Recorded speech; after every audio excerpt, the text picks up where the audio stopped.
Here's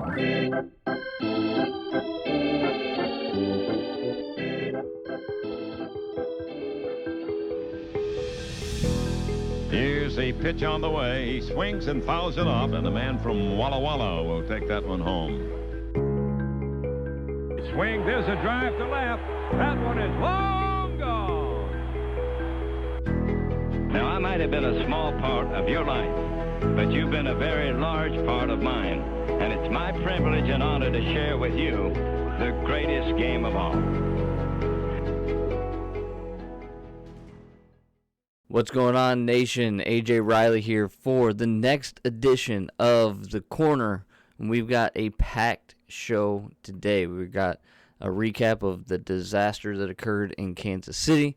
We've got a preview of the final series before the All-Star break with the Cleveland Guardians.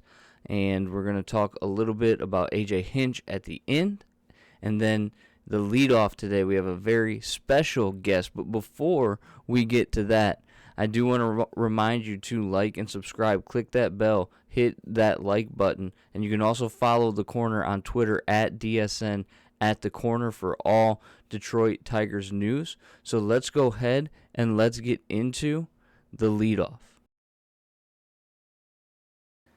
All right, so we're going to jump right into our leadoff this week. We're going to talk about the MLB Draft. It's coming up on Sunday, July 17th.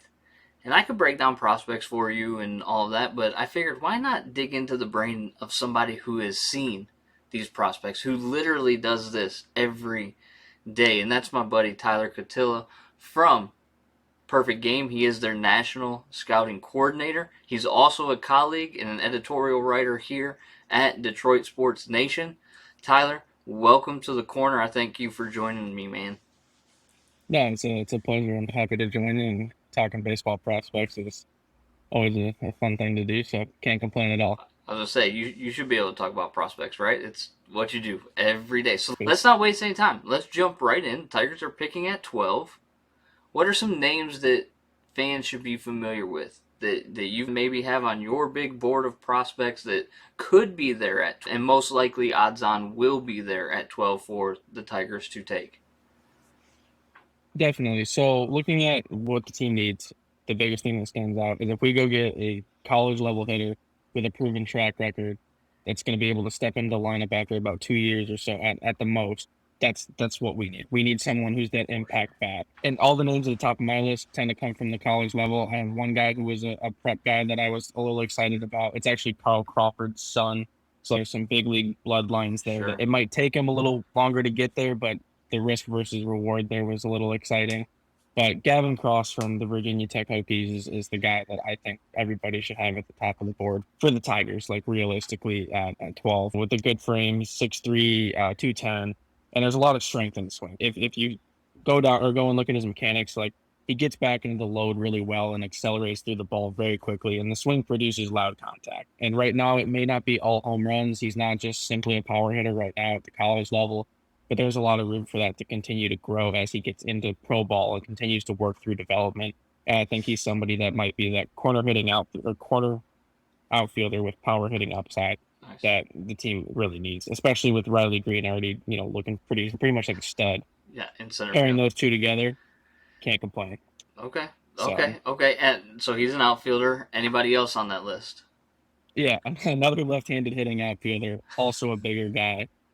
Chase DeLauder from the James Madison Dukes. He's 6 foot, pretty rangy and athletic. Reilly Green, just an older guy. The big knock on him is that he did have an ankle injury this season that kind of took him off the field and it dropped him in the rankings. I think he might have been inside the top 10 if he were healthy all year long, but I know that's going to knock for him and taking him out of some of those top 10s on some lists. But I think the potential's there. I like his ability to work gap to gap. I think he's not going to have as much power upside as Cross, but the ability to be a singles and doubles hitter, and with Comerica Park being that canyon out in right center field, right, he could live there all day. Just work the pull side gap, get the ball down, hustle out for doubles and triples all day. That'll work. That's something the Tigers could need. Now, the 2-hole in the lineup too, let the power hitters do the work after. So 6'4", so big athletic frame, but not really necessarily known as a power. Is he more profile like line drive hitter? Take the Chipper Jones approach of hitting the ball through the wall instead of over the wall. Yeah, there is some power upside, but I just don't think it projects like Crosses does. I don't think it's one holds true as he continues to develop in the pro ball, and like I don't see him being a guy who's going to hit 30 home runs, but I could easily see him like again maybe not in the Tigers ballpark with the Canyon out there in Ray Center and that huge monstrous gap, but if he can get some home runs on the road, I could see him hitting 20 home runs and being able to work gap to gap for the most part. But I think that's his approach at the plate, is trying to work the pull side and opposite side gaps and just live up the middle with singles and doubles and just produce solid line drives. Which truthfully is a lot of what we've seen from Reilly Green. Mm-hmm. And truthfully is also why he's had so much success early into his career, is that gap to gap, drive the ball through the middle of the field, which also project that on to Torkelson a little bit, maybe why he's struggling a little bit. So that's nice, especially in a ballpark like Comerica, as you mentioned. So give me a third one. And is he a left-handed outfielder as well? That's the prep guy, Justin Crawford. Okay. Crawford's son. So he's a left-handed hitting outfielder. The thing is with him, I like it's just the tools are there. None of them, like, to me, stood out over the top as like this tool is the greatest. Like, he's a very balanced like tool hitter. The one thing that lacks is power. He's fast, quick around the bases, and I think there's a big distinction between being quick down the line versus quick around the bases themselves, like being fast at running the bases versus fast at just getting down the line. And he does both those really well. He's Carl Crawford's son. They profile very similarly. He's a slap hitter. He's going to find ways, like it's similar to DeLauder. It's going to be singles and doubles or triples in his case if he's going to lay them out. And he's going to beat out some ground balls and get some things there. So I think or get some hits there. And I think that get him into the Tigers minor league for a couple years, see what he does in the system, maybe get some more loft into the swing. Yeah. And I like the projection there. But the other guy that kind of sneaks in there for me is Daniel Susak. He's a catcher from Arizona. The defense isn't as polished, and I know that some people are going to want the Tigers to shy away from that since we do have Dylan Dengler still. And it's just hard for me to pass up on a guy who has the talent if he's there at 12. And Susak's bat excites me. I know there's been some questions about his plate discipline, and that's something that's a little bit harder to teach, but the swing itself is just really pretty to me, and I think he's at least worth consideration at 12 as well. Okay, so you went above. You got extra credit, man. Like, you gave me 4 names. That's perfect. So all outfielders, which is less exciting, I would think, just because we have the Greens. You got Kerry Carpenter, who's also a prospect that could be making his way up at some point in the outfield. Badu's still there. Meadows is still under contract. Where the Tigers are horrible right now is their infield and infield production. Any chance there's an infielder that's worth taking at 12? Yeah, there definitely is. Zach Nita from Campbell. He's definitely probably going to be there. It's just a really funky swing. There's a lot of moving pieces. There's just a lot going on in the whole, like, he's just moving the whole time. Gary Sheffield did the same thing, and he was just fine. The hands, they're moving left and right, and he did just fine. Everybody has their own rhythm and their own timing and the way that they come through the zone. But it's a personal thing that I'm not a big fan of Nita and the way he swings the bat. Like, is he the one that lays the bat straight backwards? No, that's Jace Young from Texas Tech. He's the one who has the bat straight up. Okay. His brother plays in Texas, for the Rangers. Yes. Okay. Yeah. Okay. He's with the Rangers. Or he's in their organization. Mm-hmm. And he might be there too. He might sneak a little higher, but he's another guy who right now plays second base for them. But to me, it's like, where are we going to put him if he gets into the Tigers organization? Because now we have to find him a home. Obviously, second base, we don't have an up-and-coming second baseman. But to me, I'd rather draft a shortstop. We don't have an up-and-coming anything in the infield. Our up-and-comer was Torkelson. Like, sure, Cody Clemens, maybe Ryan Kreider. But, like, there's not a ton of infield help in the next couple of years. I was looking, and there's nobody that even projects as a future value of over 50. And we've had that discussion of that scouting scale, right, of 50 being below average major league player. So, whatever. I hope they get a position player. The one thing to avoid is arms. Prep arms, to be sure. College arms, potentially, right? Let's not pull another Jackson Jobe here. Yeah, I think the there's a lot of prep arms at the top of this class, and it's going to make LV's decision really tough just because No, we know it what we shouldn't want. be that tough. We know what the Tigers need, but with all of those prep arms there, I think that there's definitely going to be some of those scouts in his year on draft that are like, hey, man, like, Brandon Barriere out of Florida, that's my guy. He's a lefty. No. 4 pitch mix. Let's do it. Listen, I get it, right? Like, you can truly never have enough pitching. I understand that, but how many arms are going to be available rounds 2 through whatever? Like, Yeah. you can get pitching back there. Tarek Skubal was a 9th round pick. Yeah. Brisky, who's been solid, not great, not terrible, solid, was like, what, a 29th round pick? Yeah, he was late. So you never know with arms. You truly never know with any prospect, but fill the need that you have. Yeah. Fill the need that you have. Fill the need. Anyways, before I get off on that soapbox and Alavila and all that, because Lord knows I've done enough of it on the corner here, I'm going to ask you worst case scenario, best case scenario. What is the absolute worst case scenario at 12 for the Tigers? I think it's the worst case scenario is really not a player, but a tough choice. I think if Brock Porter is still on the board at 12, that's a problem.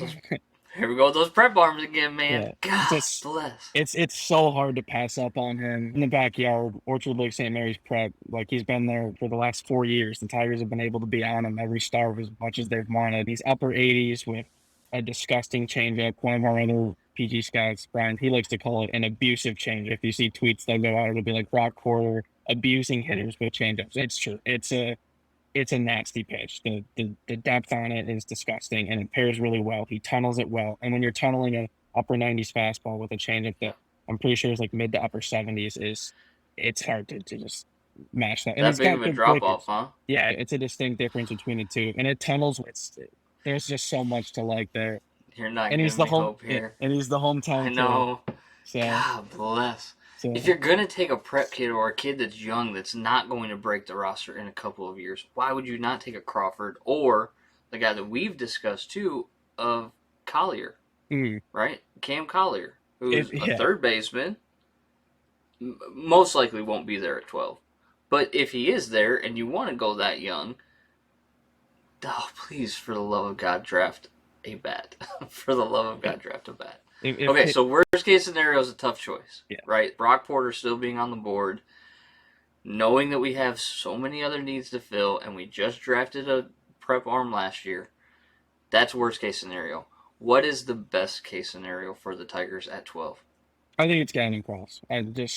Everything I watched, sit here and try and make these little like short lists for myself, like figuring out, oh, these are the guys I want. These are at the top of my list. Like when I sit down and watch the draft, I think Cross is the guy. I find him in the top 1 or 2 almost every time. I like DeLauder a lot.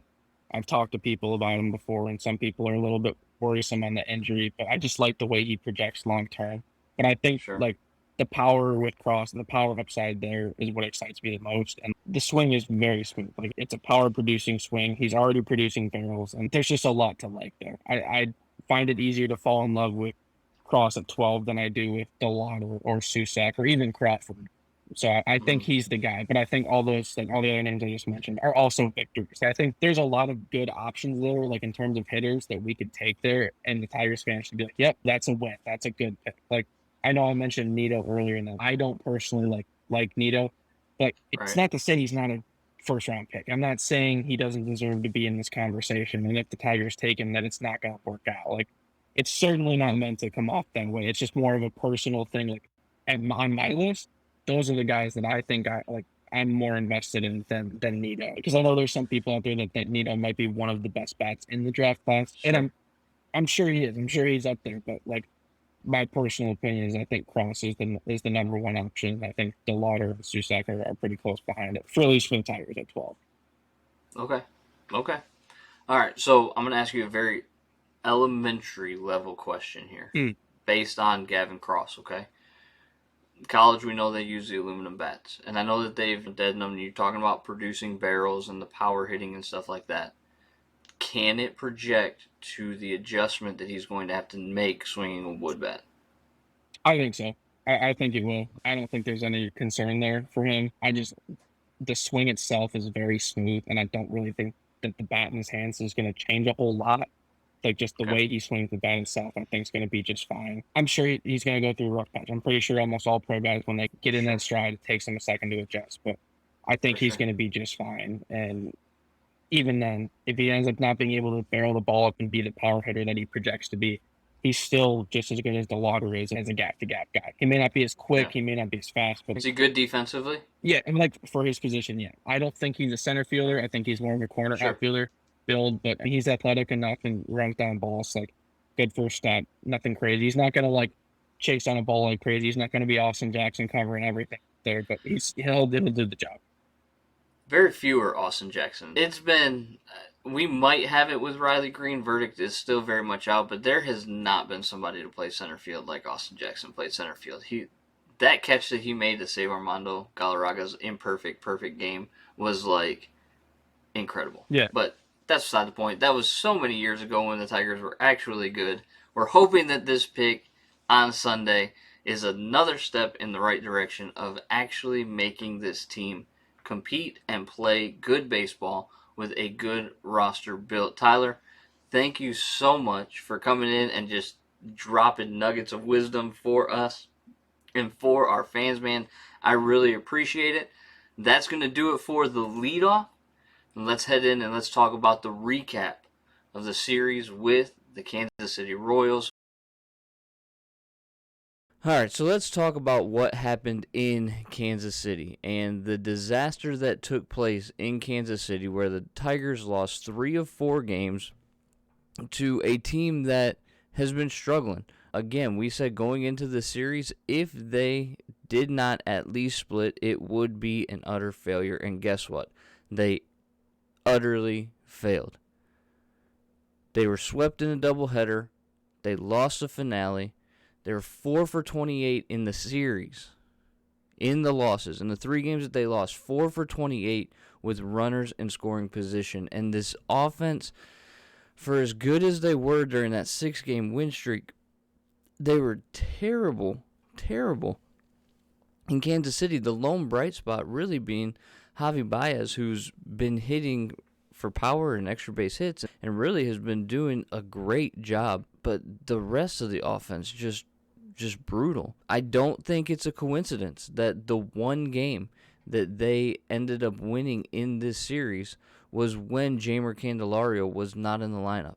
And it pains me to say that because Jeimer Candelario is one of those guys that I have really liked. He's one of those guys that I really thought was a good acquisition. Didn't ever thought he was going to be a major superstar or anything like that. But they put Willie Castro at third base, and the offense scored 7 runs. They tried to lose that game too. That was the game that Miggy stole his 40th base of his career, which put, I think, him 1,863rd all-time in Major League history, which was an amazing tweet that was sent out by the Tigers. But really, that was the only bright spot of this entire 4-game series.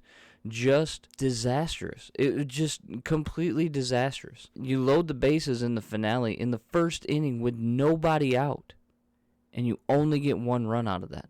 Only 1 run out of that. It's in the turning point, and obviously the clear disaster was the 4th inning where Skubal had to throw 27 pitches because of an error that was made by Jonathan Scope, but also because of miscues in the field. Skubal not being able to field his position, overrunning a ball that he picks up a majority of the time. Javi he tried to make a play on a chopper up the middle with the guy on second where he kind of lunged to tag him, but at a certain point, instead of making that difficult play like that, Javi's got to get the ball to first base and make an out, which he just did not do, and it extended the inning. And for the most part, Skubal looked really good. Topped out at 100 miles per hour, was locating the fastball right on the rails of the plate, and just looked like the Skubal that we had seen. He did go 6 innings. He did give up those 4 runs, ended up taking the loss, but that 4th inning just really did him in. And then the offense can't muster anything together. Can't do anything with runners in scoring position and threatening. It had Brady Singer on the ropes twice. Bases loaded, nobody out in the 1st inning. Bases loaded, 1 out in the 6th inning, and didn't score any runs. it's brutal. I don't even know. I can't even come up with the right adjective to describe this continually over and over again. It's just brutal. There's a lineup of a few players that can hit the ball. I would consider a major league hitter. Everybody else is just struggling. Green has been fantastic. Torkelson clearly is struggling, especially on mistake pitches. That when he came up to bat in the 6th inning against Singer, hung two sliders, dead red center of the plate. Both of them fouled off, and then he chased a slider out of the zone for a strikeout, just not producing. And then Candelario can never determine whether he wants to swing or not. At any pitch that comes low and inside, he checks swings and ends up striking out. It's brutal to watch, and it was not a great series for the Detroit Tigers. They have dropped their record back to 15 games under 500, 37-52. They've got a 4-game set coming up with the Cleveland Guardians here on the weekend before the All-Star game, but we're going to see. You would like to be within maybe 13 games of 500 if you split this series with the Guardians. You might get lucky and be only 12 games if you can win 3 of the 4, but not with the way that they played in Kansas City. And it's just brutal. I don't want to belabor the point, and I don't even want to sit here and continue to talk about it because there's nothing to say. The Royals just have the Tigers. You go on a 6-game winning streak, you lose the final 2 to the White Sox, and then you go into Kansas City just unable to do anything, unable to produce anything, and you lose to a team that is not performing well either. Like, just the playing down to the competition just is crazy to me. And I understand, listen, it's baseball, right? There's going to be times where you struggle and you go through ruts, but you got to eventually even things out. This roller coaster of when I'm getting texts after the 6-game winning streak from friends talking about baseball, and they say, I hope they don't turn around and just undo everything they've done in the last 6 games. And that's a general concern because of the roller coaster that this team is. You got to find a way to even out. You got to find a way to really level out the type of team that you are. And right now, the Tigers, they don't really have anything to really hang their hat on. They're not a great offensive team. We know that because the roster has been constructed horribly. They have decent. The pitching in this series was not bad. Pineda's biggest struggle in Game 1 as I was watching it is you get to 2 outs and you can't put that final person away. And extended innings and extended pitching counts. But Pineda looked good. Faedo was awful. He only went an inning and a third, I think. Tyler Alexander came in and did what was necessary in Game 2, but they still ended up giving up 7 runs that night.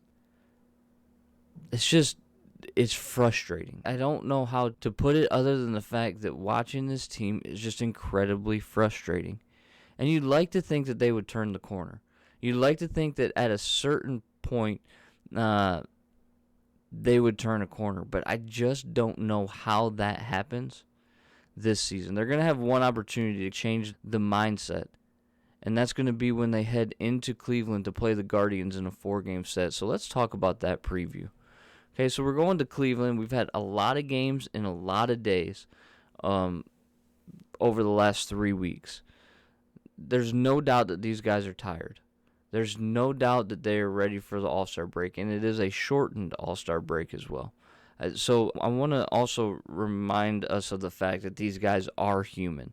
And I think that A.J. Hinch, who we're going to talk about later in the show, I think A.J. Hinch has done a good job of getting guys some rest, getting guys into a place where they get a day off, get off their feet. So I think that he's managing that well. However, they played a lot of games, and we got 4 final ones. And all that you're looking for in this series, again, I hate to keep on belaboring the point, is you got a 4-game series, you have to split this series. 15 games under 500 should be the maximum that you go into the All-Star break at. That's it. 15 games. You would like it to be less. Obviously, we thought this entire season was going to be a lot less than 15 games under 500. But it's not. So let's look at the pitching matchups, okay? Elvin Rodriguez has been recalled. Drew Carlton was optioned, and Elvin Rodriguez is recalled. Elvin Rodriguez, well, he's the kid that essentially went viral for tipping his pitches against the Yankees when he gave up 1,000,000 runs. He'll be facing off against Tristan McKenzie at 7:10 on Thursday night. On Friday night at 7:10, Drew Hutchinson will be facing off against Zach Plesac. Michael Pineda will take the bump against Cal Quantrill at 4 o'clock on Saturday, and then Bo Brisky will face off with the Cleveland Guardians' Shane Bieber at 1:40 on Sunday, the final game before the All-Star break. And here's the deal. You're going into Cleveland, a team that you just swept at Comerica Park a week ago. So we know that you can do it. It's facing much of the same pitchers. You didn't face Tristan McKenzie in that 4-game series at Comerica, so that's going to be different. And you only faced him once previously, and that was on May 29th, where he did go 7 2/3 innings, but did end up taking the loss in that game. Zach Plesac, we've had his number. Cal Quantrill, he pitched well against us, but we still got to him in that series, and then we got to Shane Bieber as well in that previous series that we swept. So the bats can do it. We know what's there. We know what's coming. The scouting reports are not changing because we've just faced them recently. And when you have faced a team as many times as you have in as short amount of time, the advantage should go to the offense in that situation. Now, adjustments are going to be made to be sure, but the offense should have the opportunity to break out a little bit. And it's tough to say break out when it's only 4 games, but look, we'll take what we can get at this point. Cleveland's not playing the best baseball right now. They're 3-7 in their last 10 games. They split a series with the White Sox while we were in Kansas City, and they lost 2 of 3 to the Royals in the series prior to that. And that was after being swept by us in a 4-game series as well. So they're not playing the best baseball. They're coming back down to earth as everybody thought that they might be to start the season. Look, they were standing on their heads at the beginning of the season. They were playing well, second in the division. They're only 1 game under 500, but they're also the youngest team in baseball. They're also a team that nobody expected anything from, and you're maybe seeing that water recede back to the level with the Cleveland Guardians. So hopefully the Tigers can take a little bit of advantage of that, get a series win, hopefully icing on the cake, but at minimum a series split is necessary in this moment because, again, 15 games under 500 has got to be the max. It's got to be the max. If you want any type of silver lining for this season, it's going to be what happens the back half of July through September. If you want silver lining, if you want the narrative to change around your team, then change the narrative. Then do what is necessary to change the narrative. Then take advantage where you can take advantage and do what is necessary to turn things around. Make 15 games under 500 the max. Can they? I don't know. I don't even know what to say with this team because of how hot and cold they are, because of how much of a roller coaster this entire season has been. But we'll see. They're getting a much-needed break heading into the All-Star break, so that is a good thing. We want to make sure that the guys rest up because they jump right back in after the All-Star break with a doubleheader in Oakland. So there's definitely winnable games in these next 6 for the Tigers with the All-Star break in between. And we'll just see if they're able to take advantage of that and if they're able to do what is necessary to win those games. So let's move to the peanut gallery. Let's talk about A.J. Hinch. Because I've seen some conversation online about heads needing to roll. I've even said that heads need to roll because of how bad this team has been. Now, I've been very clear about whose head I think needs to roll, and that would be Al Avila. But there's some fans and some people that believe that A.J. Hinch that there needs to be repercussions for the way that this team is playing.